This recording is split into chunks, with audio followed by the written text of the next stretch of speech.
días. La verdad es que es un honor estar aquí para hablar de un tema que realmente a mí me apasiona mucho, que es la innovación. Y quiero hacer un especial énfasis en que la innovación, bajo mi punto de vista, no tiene edad. No es un problema de que seas más joven o que tengas más experiencia, no es un problema que seas una empresa que sea una startup o que tengas una empresa con muchos años de historia. En final, la innovación es un fuego que llevamos dentro, algunos más que otros, y que, sin importar cuántos años tengas en el mercado, tú sigues trabajando con ella. Si os enseño esta primera imagen, seguramente al principio no la acabaréis de identificar mucho. Esto realmente es un salto de altura en atletismo, pero es antes de 1968. Si os enseño esta otra, os será mucho más familiar.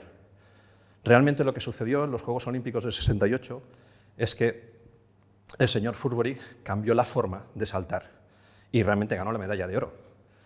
Evidentemente, todos los que participaron con él se quejaron a los jueces, y los jueces, analizando las normas, llegaron a la conclusión de que no había motivo, no había nada que prohibiera hacer ese tipo de salto. ¿Sabéis cuál fue la respuesta del resto de los participantes? Es que siempre se ha hecho así. Esta va a ser vuestra principal frontera, vuestra principal entrebanco en cualquier punto de innovación. Que os siempre vengan a responder, es que siempre se ha hecho así. No me he presentado. Soy Antonio Sánchez, el CEO de ASORCAD Engineering. Soy un privilegiado, llevo 44 años trabajando en lo que me gusta, los últimos 33 implantando tecnología 3D y los últimos 18 desde que fundé ASORCAD, que somos expertos en escaneado 3D y sus aplicaciones, ingeniería inversa, metrología y impresión 3D. Somos el distribuidor en España de las primeras marcas. Y a su vez también soy presidente desde hace 3 años de SECFO, que es un clúster de innovación tecnológica en tecnologías Deep Tech. Las tecnologías Deep Tech, para los no entendidos, son las de largo recorrido de desarrollo, y ahí estamos pues, con fotónica, inteligencia artificial, robótica, blockchain, etc. Simplemente para poneros un poco de foco realmente donde estoy. Si hablamos realmente de qué es la innovación, el concepto de la Real Academia Española es que es mudar o alterar algo, introduciendo novedades. Y quiero hacer un matiz. Innovar no significa inventar. Inventar sí que es descubrir algo o desarrollar algo que no existía. Innovar es cambiar la forma de hacer las cosas, independientemente que implantes tecnología o que no. Y creo que el concepto fundamental para innovar es ¿por qué? Siempre os vais a preguntar, si no os estáis preguntando siempre por qué, difícilmente vais a cambiar algo. Este matiz del por qué es la esencia de la innovación y siempre está relacionado con esa pasión que comentaba antes y, por supuesto, perseverancia. Si unimos estos dos conceptos, la señorita Angela Dick hizo una conferencia en TED Talk en donde, después de dejar su cargo en consultoría, se puso a impartir clases de matemáticas. Y dentro de esas clases de matemáticas empezó a preguntarse cuál era el matiz de por qué ciertos alumnos tenían éxito y ciertos no. Y no tenía nada que ver con el cociente intelectual, no tenía nada que ver con que la escuela fuera de la zona alta o de la zona baja. Al final, lo que llegó a la conclusión es que solamente triunfaban en cualquiera de los rangos cuando unía la pasión y la perseverancia. Y eso, y los americanos son muy así, le puso un nombre y lo llamaron grit. Ese grit es la diferencia entre que si vas a triunfar o no vas a triunfar. Básicamente es el que marca la diferencia de si tienes las agallas suficientes para enfrentarte a lo que se está haciendo actualmente y modificarlo.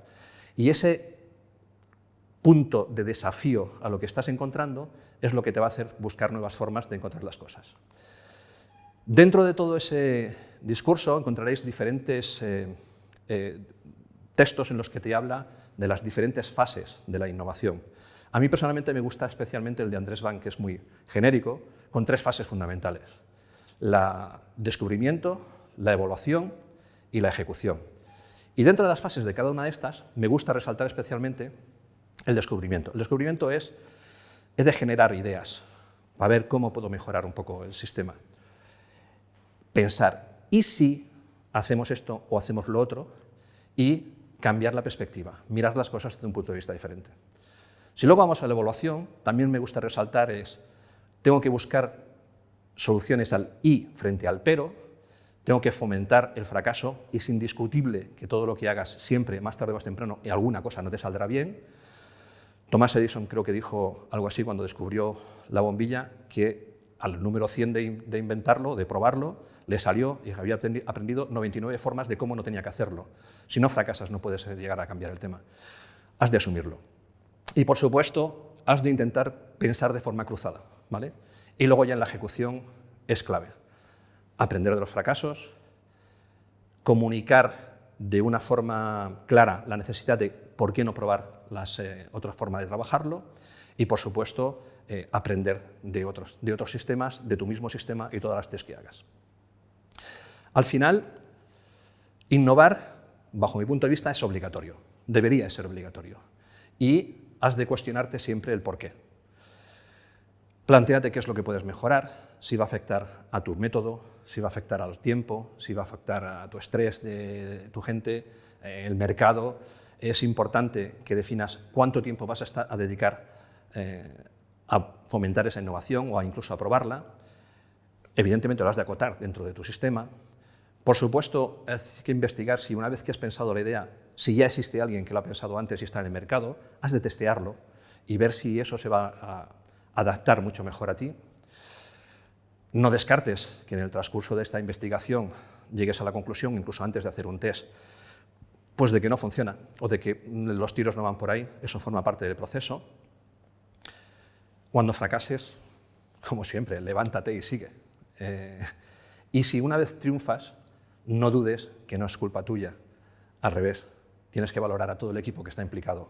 El equipo es fundamental para que todo eso funcione. Dicho todo esto, os voy a presentar nuestro caso más chocante o nuestro caso más estrella en estos momentos, ¿vale? Que es el proyecto ITER de fusión nuclear.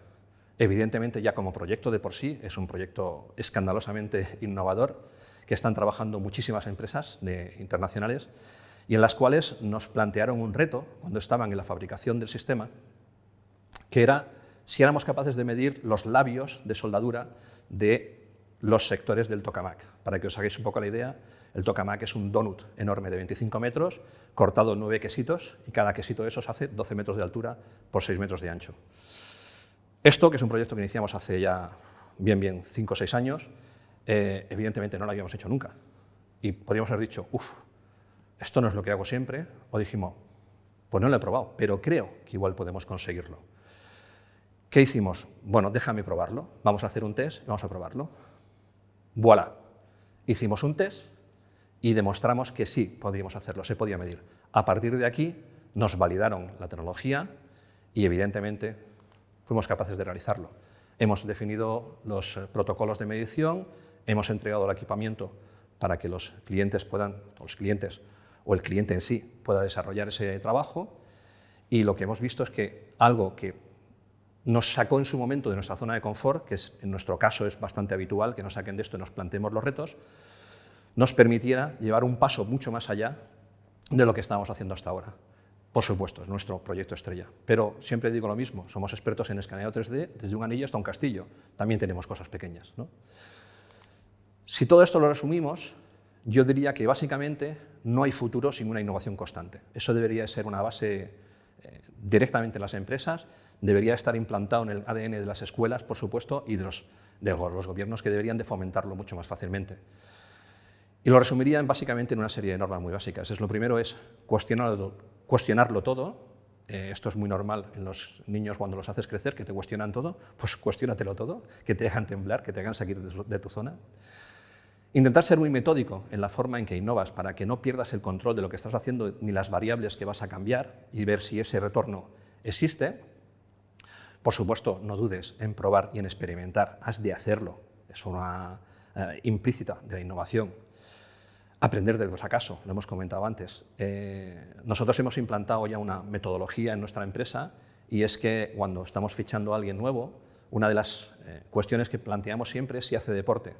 Y básicamente es un tema de pura experiencia. Y he llegado a la conclusión, tras bastantes años de montar equipos, llevo ya, pues eso, 30 y pico de años montando equipos, la diferencia fundamental está en que cuando encuentras a alguien que hace deporte, está acostumbrado a la resiliencia, a aguantar la presión y a levantarse cuando cae, porque no te salen siempre las cosas del principio. Es muy importante aprender el fracaso y no pasa nada. Esto no ha funcionado, pues vamos a probarlo de otra manera, ¿no? Es imprescindible, sobre todo, insisto, soy un privilegiado, hagas lo que hagas, hazlo con pasión y perseverancia. Y, por supuesto, por encima de todo, disfruta.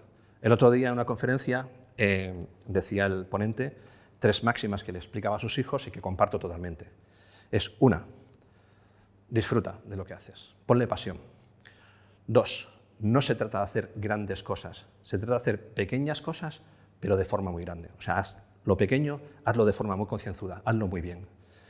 Y 3, no tengas miedo, enfréntate a las cosas, tira para adelante. Luego ya iremos solucionando los problemas sobre la marcha. Confío en que esto simplemente os dé un poco de ápice para darle 2 vueltas, volveros a plantearos el porqué y os permita cambiar cosas de las que tenéis en vuestro entorno, sea la forma de trabajar de la empresa o cómo te subes al coche cada mañana. A fin de cuentas, vamos aprendiendo todos los días. Muchas gracias a todos.